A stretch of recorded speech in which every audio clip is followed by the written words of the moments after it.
Olá, seja muito bem-vindo, muito bem-vinda. Eu sou o professor Lucimauro e você está em um vídeo do nosso programa de filosofia. Aqui nós faremos um breve apanhado sobre a vida de Sócrates e essa importância moral, política e social do conhecimento e da ciência por ele tão defendida. Vamos lá? Sócrates viveu entre o ano de 470 a 399 a.C. Teve os mais expressivos discípulos Xenofonte e Platão. Esses dois, em seus livros, colocaram Sócrates, nos trazem a história de Sócrates por escrito. Porque Sócrates não escrevia. Ele tinha um dito dele que o texto escrito perpetua o erro. Sócrates, um ateniense, a sua mãe era parteira e o seu pai um escultor. Ele teve uma educação tradicional para aquela época. Aprendeu a ler e a escrever a partir da obra do poeta grego Homero. Os dois livros mais conhecidos de Homero chamam-se Ilíada e Odisseia. Conhecedor das doutrinas filosóficas anteriores a ele, e as contemporâneas também, aqui a gente coloquei como exemplo Parmênides, Zenão e Heráclito, que falaremos em outros vídeos. Sócrates participou do movimento de revolução filosófica empreendido naquela época, também pelos sofistas, mas ele se rebelou contra os sofistas, um inimigo dos sofistas. Já falaremos mais sobre isso. Ele participou ativamente da vida da cidade. Naquele instante, Atenas era dominada pela desordem intelectual e social e estava submetida à demagogia dos que sabiam falar bem. Nesse caso, é a ideia do sofista, O saber falar bem, ensinar ao próximo a saber falar bem. Mas os sofistas cobravam por isso e ensinavam, por vezes, a falar bem e a convencer os seus alunos a convencer outros a partir da mentira. Sócrates, acreditando obedecer a uma voz interior, realizou uma tarefa de educador público e gratuito. Ele colocou as pessoas em faces da seguinte evidência oculta: as opiniões não são verdades, pois não resistem ao diálogo crítico. São contraditórias. Acreditamos saber, mas precisamos descobrir que não sabemos. A verdade escondida está em cada um de nós, só é visível aos olhos da razão. Sócrates foi acusado de introduzir novos deuses, além de não reconhecer os deuses atenienses, a introduzir novos deuses e a corromper a juventude. Foi condenado pela cidade, a polis, sendo obrigado a beber um líquido venenoso preparado a partir do sumo de cicuta da Europa. É uma planta um tanto rasteira, parecido com a nossa salsinha de temperos.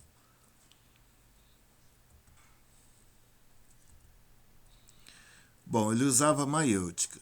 Esse é um método socrático. Inicialmente, vamos falar sobre a maiêutica como a arte de interrogar. Esse método socrático consiste em forçar o interlocutor a desenvolver seu pensamento sobre uma questão que ele pensa em conhecer, para conduzi-lo de consequência em consequência, a contradizer-se e, portanto, a confessar que nada sabe. As etapas do saber, para Sócrates, usando o método da maiêutica, é de que, primeiro, o indivíduo tem que ignorar a sua ignorância. O indivíduo parte a conhecer, se ele ignora, ele parte a conhecer essa ignorância e ele ignora o saber inicial. Ele vai, no último instante, conhecer sobre o seu saber. Pouco confuso? Vamos rever de outra maneira. A sua famosa expressão "conhece-te a ti mesmo" não é uma investigação psicológica, mas um método de adquirir a ciência dos valores que o ser humano traz em si.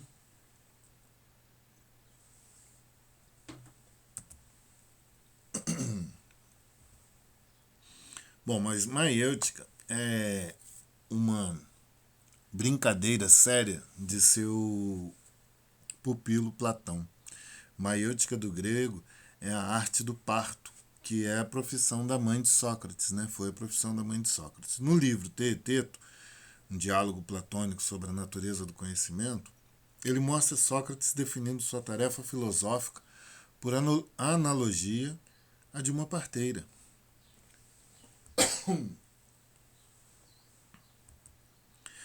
Ao invés de dar à luz às crianças, o filósofo dá à luz às ideias. O filósofo deve provocar nos indivíduos o desenvolvimento de seu pensamento, de modo que estes viesse a superar a sua própria ignorância, através da descoberta por si próprios, com o auxílio do parteiro, da verdade que trazem em si. É aquela descoberta da ignorância, entender que existe a ignorância e chegar a um ponto de que a verdade não pode ser a partir de opinião. Essa maiêutica, a partir da contradição, você encontra uma verdade em si próprio. Bom, os métodos que ele utilizou, também a gente coloca a ironia nesse meio, a ironia e a maiêutica. Então a ironia do grego é ironeia, que é a mesma coisa que dissimulação, ou seja, é um recurso de expressão que parece indicar o oposto do que se pensa sobre algo. A ironia, como forma de argumentação, é utilizada por Sócrates para revelar a seu interlocutor a sua própria ignorância, relacionando-se, portanto, à maiêutica. Já aqui eu coloco uma frase de Jean-Paul Sartre, que traz para o século XX, né, traz para as ideias atuais, nesse conceito aí, nessa ideia de ironia. O homem anula na unidade de um mesmo ato aquilo que coloca. Faz crer para não ser acreditado. Afirma para negar e nega para afirmar. Jean-Paul Sartre.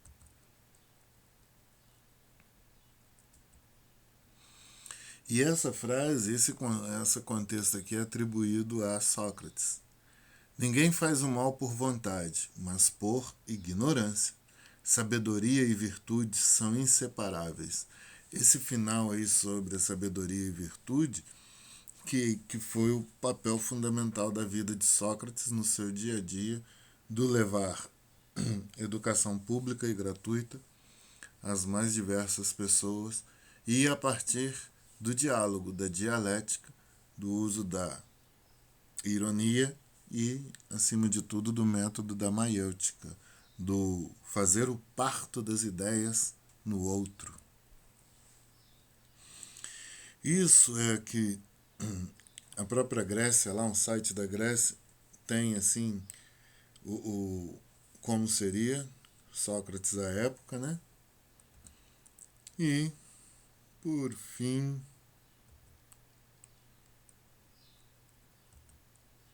eu agradeço muito a vocês. Eu fiz uma adaptação de uma apostila de pré-vestibular da UF, Universidade Federal Fluminense, a partir dos textos do professor Fábio dos Santos. O site está aí. E continue cada vez mais pesquisando e estudando. Obrigado por assistir o vídeo até aqui. Já pode curtir e até seguir o nosso canal, se inscreva no canal. Muito obrigado.